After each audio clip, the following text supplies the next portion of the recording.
सीखे। अब कुछ करने की आवश्यकता है, अपनी ताकत का एहसास कराने की आवश्यकता है। कौन मौलाना हैदराबाद से बोलता है, कौन कहां से बोलता है, इसलिए बहुत चिंता मत करिए, क्योंकि बकरे की अम्मा कब तक खैर मनाएगी आप देखते रहिए। बस बहुत दिन चलेगा नहीं ये। उन सबको मालूम है कि आने वाला समय और आने वाला दिशा क्या होने जा रही है। यह हिंदुत्व की सदी है और हिंदुत्व की सदी केवल भारत की नहीं दुनिया की सदी होगी। पूरी दुनिया के अंदर हिंदुत्व का झंडा एक बार पुनः मजबूती के साथ भगवा झंडा दुनिया के अंदर कोने कोने में लहराएगा। उसके अनुसार एक बार पुरुषार्थ किए जाने की आवश्यकता है। हिंदू कभी निराशावादी नहीं हो सकता है, कभी नहीं। दुनिया के अंदर तमाम संस्कृतियां मिट गई, तमाम परंपराएं मिट गई, सब कुछ नष्ट हो गया, कोई पूछने वाला नहीं, इतिहास में नाम शेष हो गए। लेकिन इतनी विपत्तियों के बावजूद, हजारों हमलों को झेलने के बावजूद, तमाम षड्यंत्रों के बावजूद, अंदर और बाहर दोनों से हमलों को जूझते हुए भी अगर सनातन हिंदू धर्म मजबूती के साथ खड़ा है तो वह किसी के बल पर नहीं, इस जनता की ताकत के बल पर है। और जब तक आस्था सनातन हिंदू धर्म के प्रति आप सबकी बनी रहेगी, भारत माता के प्रति आपकी बनी रहेगी, दुनिया की कोई ताकत आपका बाल बांका नहीं कर पाएगा। हमें किसी ओबामा से सर्टिफिकेट की आवश्यकता नहीं। हिंदुत्व पर जो प्रहार करेगा उसको महाप्रलय को स्वयं आमंत्रित कर देगा, उस महाप्रलय की चपेट में स्वयं भी आएगा। इस बारे में किसी को कोई गलतफहमी नहीं होनी चाहिए। और इसलिए बंधुओं, आप सबका मैं आह्वान करूंगा। बहराइच में महाराज सुहेलदेव पासी के सामने लोग लड़ने के लिए आए थे, मात्र 2 लोग बचे थे, सबके सब मार डाले गए थे। और 1971 में 95,000 पाकिस्तानी कायरों को किस तरीके से मुर्गा बना करके नाक रगड़ने के लिए मजबूर कर दिया गया था भारत के बहादुर जवानों के द्वारा। और अगर इसके बाद भी आंखें नहीं खुलती हैं तो एक बार पुनः देख ले अपनी ताकत को। मैं तो यही कहूंगा, अंत में मुझे केवल यही कहना है कि बहुत महत्व मत दीजिए, ये हैदराबादियों को बहुत महत्व मत दीजिए, ये सब मौलानाओं को बहुत महत्व देने की आवश्यकता नहीं। दुनिया के अंदर जहां भी जाएंगे शक की निगाहों से देखे जाएंगे। भारत का संत दुनिया के अंदर कहीं भी जाता है सम्मान की निगाहों से देखा जाता है। पूरी दुनिया के अंदर जहां भी भारत की संत परंपरा जाती है।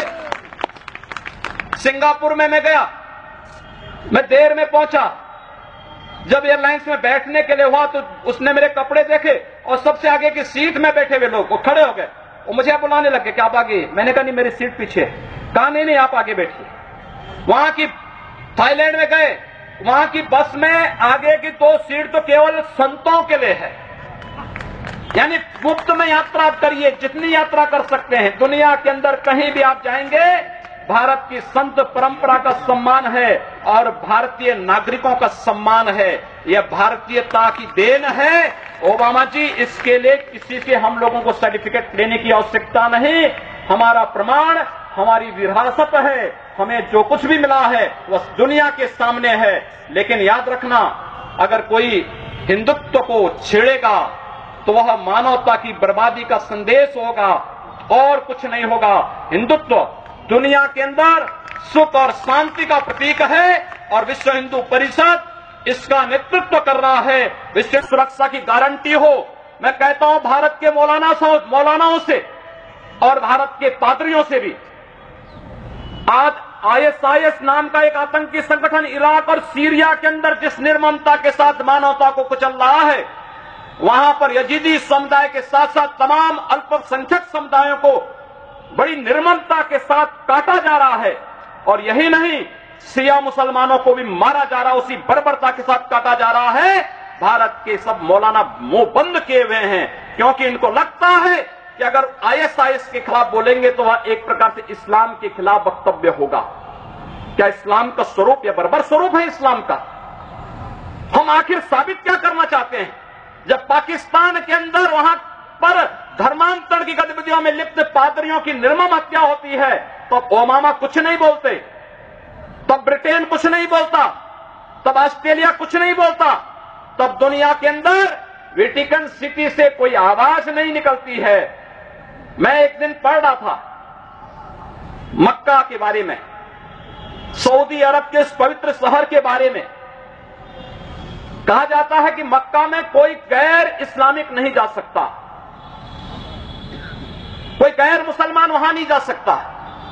वेटिकन सिटी के बारे में पढ़ रहा था, वहां गैर ईसाई नहीं जा सकता। लेकिन काशी हिंदुओं की सांस्कृतिक राजधानी है, धार्मिक नगरी है, काशी के अंदर सब लोग आ सकते हैं। अब उदार कौन है?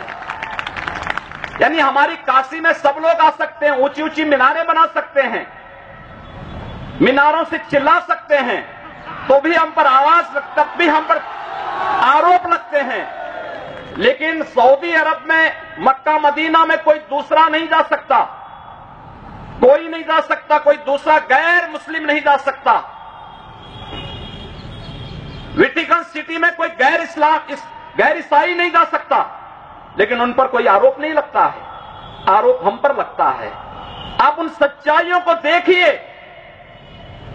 अगर वेद किण्वंतो